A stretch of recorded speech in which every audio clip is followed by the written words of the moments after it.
Assalamualaikum warahmatullahi wabarakatuh. Perkenalkan, kami dari kelompok 2 akan mempresentasikan hasil makalah kami yang berjudul Sejarah Umat Islam Zaman Jahiliyah. Anggota kelompok Engel Kristia sebagai moderator, Jafar Abdul Aziz sebagai pembaca 1, Reza Fahlevi sebagai pembaca 2, dan Fitra Wir Al-Madani.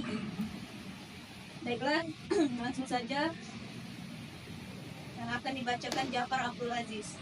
Baik, terima kasih Ibu Moderator.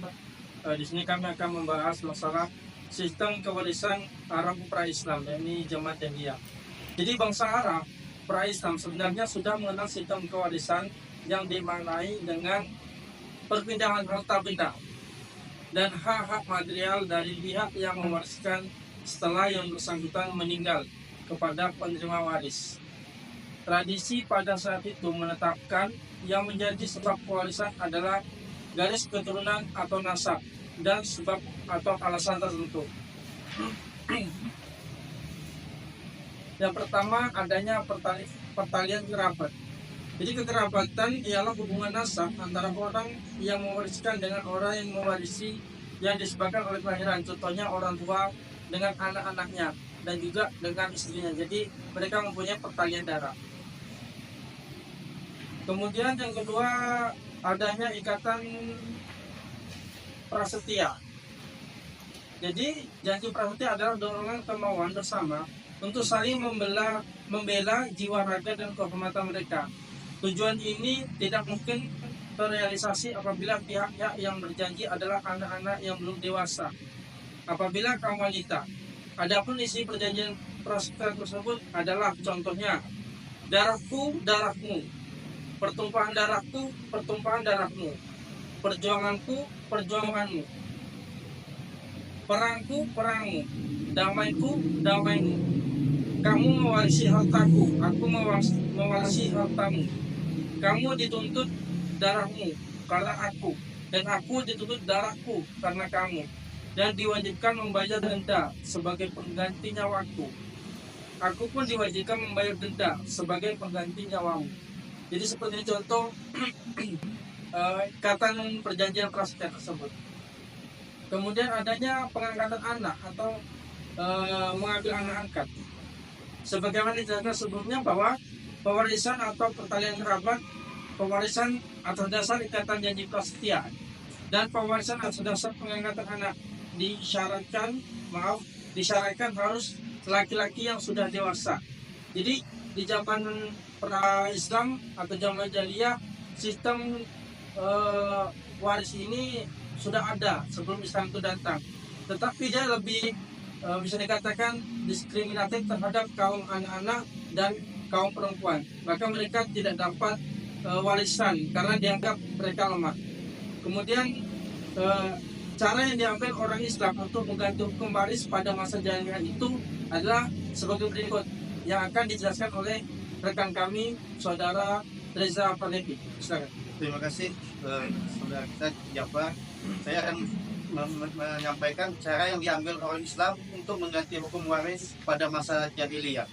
Mewaris ini merupakan ilmu yang sangat penting dalam Islam. Istilah ini berkaitan dengan waris atau warisan, yang tentunya sudah dikenal banyak orang. Mewaris berkaitan dengan prinsip mengenai pembagian warisan kepada ahli waris. Ilmu mewaris hukumnya adalah fardu kifayah. Pada zaman jahiliyah, yakni sebelum datangnya ajaran Islam, kaum perempuan, baik istri ataupun ibu perempuan yang lain, tidak mendapatkan hak dan pembagian harta pusaka. Harta warisan hanya dibagikan di kalangan kaum lelaki saja. Demikian juga dengan halnya dengan anak-anak. Sebelum balik, mereka tidak mendapatkan hak dalam pembagian harta pusaka. Penyebab tidak diberinya kaum perempuan dan anak-anak dalam pembagian harta warisan karena mereka tidak mampu untuk berperang dan tidak berupaya untuk melindungi kaum keluarga dari ancaman musuh. Berdasarkan faktor-faktor tersebut, lahirlah suatu sistem waris yang hanya mengutamakan kaum lelaki yang dianggap sebagai benteng suatu suku. Sementara kaum lemah seperti perempuan dan anak-anak tidak mendapatkan harta pusaka karena mereka dianggap tidak mampu untuk melindungi suku, justru harus mendapatkan perlindungan. Ketika Islam datang, fenomena ketidakadilan tersebut menjadi salah satu perhatian utama. Cara yang diambil Islam untuk mengganti hukum waris jahiliyah adalah secara bertahap. Langkah pertama mereka dibiarkan dengan sistem ahli waris jahiliyah. Ketika Rasulullah SAW berhijrah ke Madinah, baginda membina sebuah masyarakat yang berpegang teguh pada nilai-nilai agama dan akhlak. Rasulullah mempersaudarakan golongan Ansar dan Muhajirin dan menjadikan persaudaraan mereka sebagai salah satu sebab warisan. Hukum warisan yang ditetapkan ketika hanya tertumpu di kalangan orang-orang Islam Madinah, sehingga kaum muslim yang tidak ikut hijrah masih ditinggal di Mekah, tidak dibolehkan mewarisi harta yang mereka berhijrah. Hukum warisan terus diberlakukan secara bertahap sampai akhirnya terjadilah satu aturan yang utuh. Sistem waris dalam Islam telah mendapat beberapa perbaharuan, yaitu ketika para perempuan dan anak-anak telah diberi hak dan pembagian harta pusaka. Islam juga memberikan hak mewarisi baik dari keluarga laki maupun perempuan, dan memberikan harta pusaka kepada semua pihak dalam keluarga, baik itu tua dan muda. Pihak dalam keluarga besar atau kecil, bahkan janin dan bayi dalam kandungan juga tidak luput dari waris diatur dalam oleh Islam. Nah, sebelumnya saya sendiri mohon maaf tidak bisa bersama kawan-kawan untuk tag satu video karena ada beberapa kendala. Kelompok 2 ini membahas tentang sejarah waris Islam pada zaman jahiliyah. Nah, berdasarkan dari judul, kami menyimpulkan beberapa rumusan masalah, yaitu tentang bagaimanakah sistem kewarisan pada saat pra-Islam atau sebelum datangnya Islam.